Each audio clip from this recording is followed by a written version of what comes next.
Financial Survival Network, helping you to survive and thrive in the new economy. Get our complimentary newsletter at financialsurvivalnetwork.com. This is the Financial Survival Network. Hi, it's Kerry Lutz. I recently decided to move my retirement account into physical precious metals to hedge against the coming times. If you want to move an existing retirement account into physical precious metals that you can hold in your hand, tax-free, there's no company that can do it more quickly and efficiently than Regal Assets. It took them just 24 hours to open my new IRA account, and all I had to do was fill out one simple form. The best part is that Regal Assets does all the work for you. They cover the setup and administrative costs for 2013. If you're interested in making the same move I did, call 855-678-6620, 855-678-6620. That's 855-678-6620, or visit them at regalassets.com. You'll be glad you did, and tell them Kerry sent you. You are listening to the FinancialSurvivalNetwork.com. I'm Kerry Lutz on 1230 WBZT. The theme for today is, has gold and, I guess by reference, silver made its low for the year and for this cycle? And who knows, but maybe this person does. Nick Santiago of InTheMoneyStocks.com. Welcome back, Nick. Great to be back, Kerry. Thank you for having me. Of course. And what's your feeling? Did we make that low, I guess, the last week of June, or is there more blood to come? Well, I like the low that gold has made. I would have felt better if we would have had more of a capitulation type move. That would have really signaled to me that gold has put in a defined low. At this moment, I think that we have a tradable low in place, and gold futures could trade up to around 1371, possibly even 1400. But due to the recent sell-off around that level, we'd have to look for some near-term selling pressure. But either way, we slice it or dice it, I do believe that around the 1100 level, if gold were to go down there, that would probably be the extent of the entire sell-off. And then I think that's a level where most people would want to start to buy gold again if you haven't started already. And could you just define for me what a tradable low is?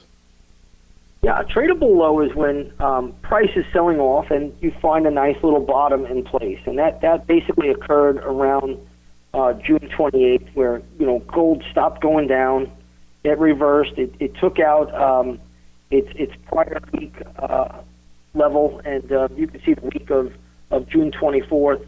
Prices now traded above that level. That's a tradable low, and that tells us price can go up maybe to 1,400. There's a chance it even goes to 1,500.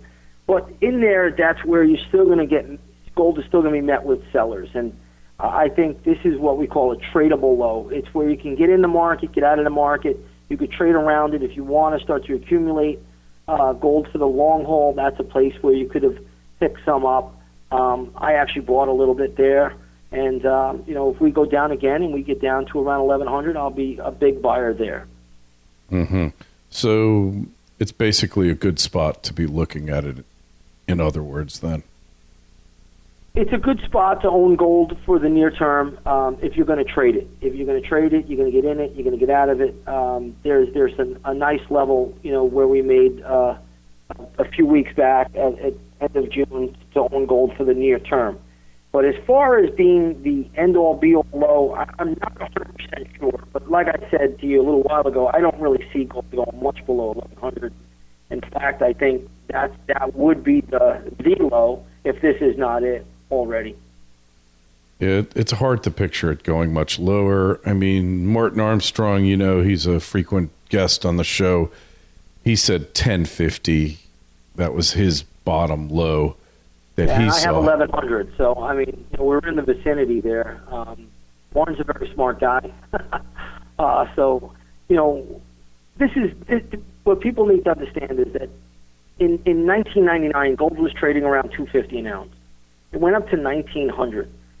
Technically, to get a retrace where we are around 1,100, even 1050, even 1,000, there's still nothing really wrong with the picture.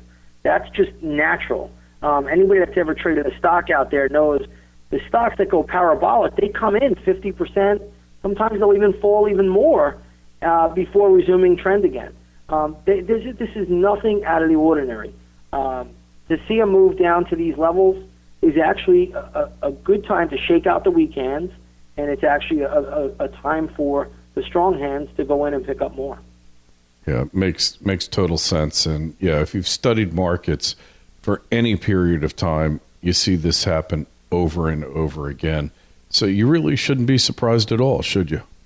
No, it's the it's the ebb and flow of markets.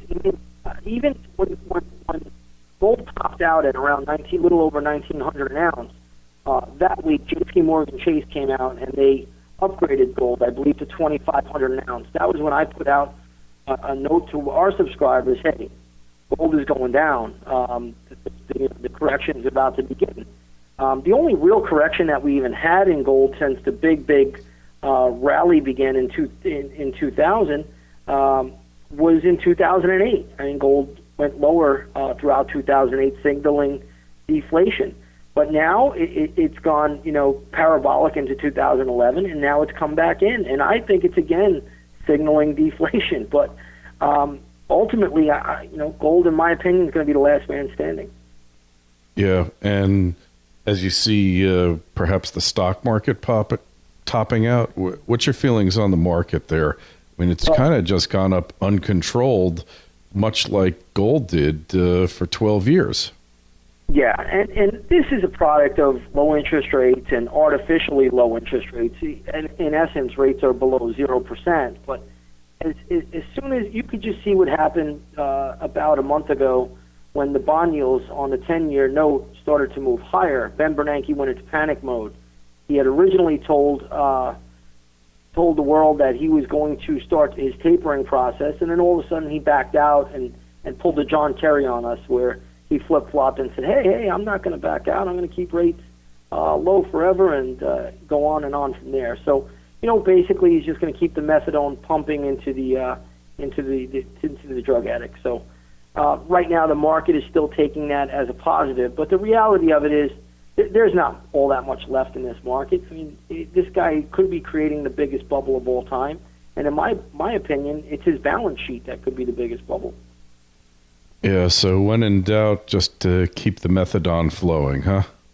Well, that's what they're doing, and that's what they're going to continue to do. But we're coming up into some big cycle areas in the next year or so, and again, the average bull markets, they don't really last longer than 4 or 5 years. The average bear markets don't last longer than 2.5 years. So, we're coming up into some pivotal time frames going forward. I've been shorting the market really throughout the last couple of months, on and off, and right now I'm short the S&P 500. So we'll see how this all plays out. 2013 ultimately is a bullish year, but there's going to be some big pivotal changes coming up, especially over the course of the next year or so. So you think there's going to come a time where it will pay to short bonds as well? Well, I think you can already be short bonds as well if you're a long-term bond holder. Right now, yields on the 10-year are basically around 2.58%, which is historically very low. But yeah, there's already a transition taking place. I don't think yields are going to go much higher than 3%, though. That would just already crush that. That has already started to hurt the housing market. It's already starting to crush the mortgage REITs, and it'll ultimately hurt utility stocks and consumer staples. So, what else is there in this country besides housing? We make a few airplanes by one company, and we have a construction business. That's really it. Yeah, you have a point there, and that is a little bit sad, but it is what it is. So in the long run, where do you put your money? That really is the question, where it's going to be safe. Well, that's a great question. We go back to the story of gold and silver. As long as people still have faith in the U.S. dollar, gold and silver will be volatile. But you can't print gold and silver, and that's one of my reasons and my themes for telling people you don't have to have a ton of it, but you should have some of it. And they can't continue to print gold and silver. It takes work and effort to get that stuff out of the ground. So, in my opinion, that's one place where you should allocate some funds to precious metals. And after that, have a little real estate, especially a place where you can ultimately farm, you can raise livestock. That's another way to go about it, because land is always going to be of importance because you need to live on it. You can also, as I said, raise cattle and raise crops. And really, those are two places that everybody should be allocating some funds to. Yeah, you probably could do quite a bit of chicken farming right now in Detroit. There's a lot of vacant land. Set up some chicken coops there, and they probably welcome you. It's not a bad idea. Yeah, we've been talking a lot about Detroit. I'm not going to burden you with that one, but suffice it to say that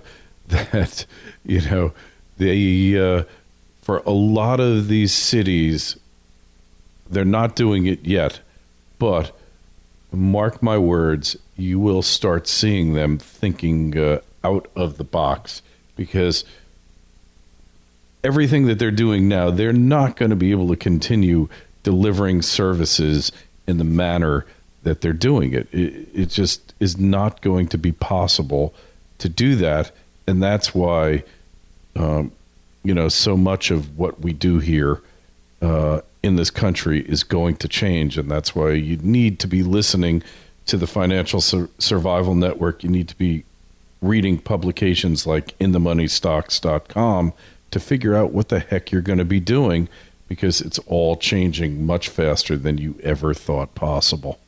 Well, you know what they say, Kerry, if there's one cockroach, there's a million. Detroit wasn't the first city to go. You had Stockton, California. You had a few other cities in the southeast, smaller cities. But Detroit is the first major city to go. How are cities like Los Angeles and New York going to pay their debt service? How are they going to pay these big pensions that they owe, to all these firemen and policemen and people that rightly took the job because they thought they were going to get a good pension when they retire? But is this feasible? Is this possible that they can actually pay back all of these pensions and all of these debts that they owe out? I don't know if it's possible. I think not. I've analyzed this, Nick, because, we're both from the Northeast, both from New York. And, I got tired of being basically a tax cow, that they could just put out the pan and get more milk from whenever they felt like it. Really got fed up with that. And I said, enough. I don't want to be, there for you to extract more funds out of. So I said, I'll move down to Florida. Not that it's a panacea here by any stretch. Let's face it, we both live in the same state, but certainly in many respects, it's better. And, I realized that they were getting to the point of no return. They were going to reach that tipping point. And Andy Cuomo, God bless his little heart, he could make all these noises like he's going to change things, but and I know he hasn't changed anything. And they're getting to that point. And when they do, hey, Detroit, here you go. And, something has to give. And they can put all those heartbreaking stories of disabled cops and firemen up there that they like, but push comes to shove, there isn't going to be any money to pay these people. And then the fun is going to begin, Nick. I just don't understand how you can have all of these accountants, all of these mathematicians, statisticians saying the same thing, and nobody listens here, or nobody wants to talk about it. Because it's OPM. It's OPM, my friend. That's it. Doesn't matter. That's right. As long as it's OPM, and they can put off the day of reckoning, and nobody has to face the music, it doesn't matter. Hey, maybe the Fed will just bail them out. Well, they're trying to get them to do it in Detroit, but, they don't want to do it. So, hey, As long as they can put off the day of reckoning to another day, they will. But one day, when the bills come due and they have to be paid and there's no money to pay them, then you wind up like Detroit, and then it's hallelujah time, and it's over. And it's over for Detroit. One day is here.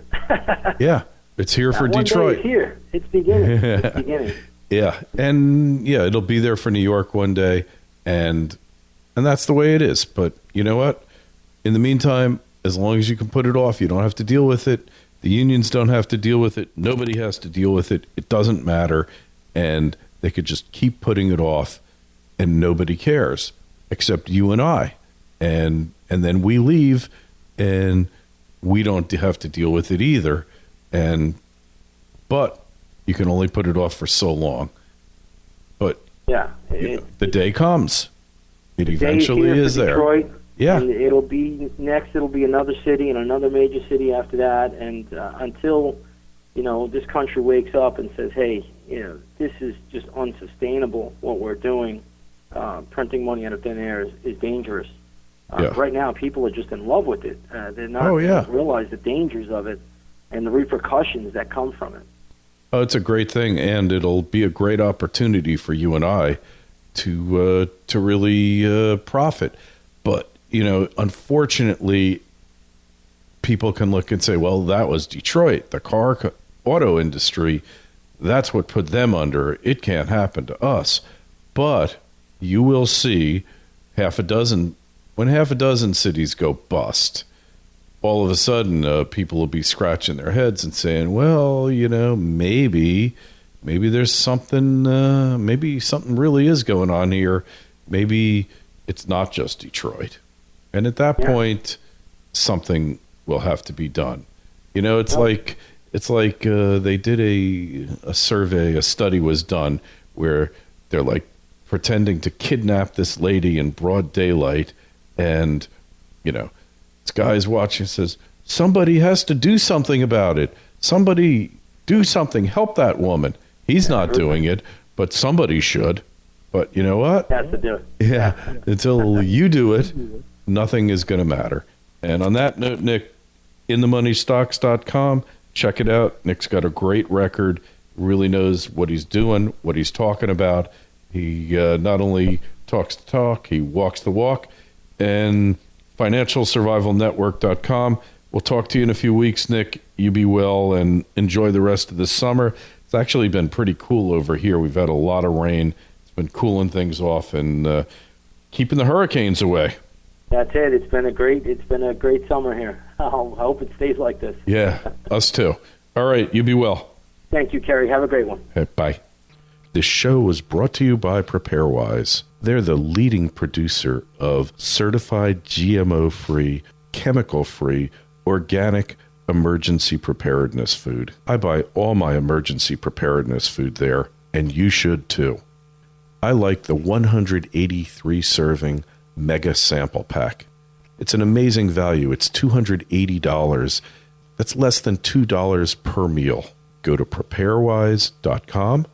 That's preparewise.com and use the code LUTZ, L-U-T-Z, to get free shipping and much more. The Financial Survival Network, helping you to survive and thrive in the new economy. Get our complimentary newsletter at financialsurvivalnetwork.com. This is the Financial Survival Network.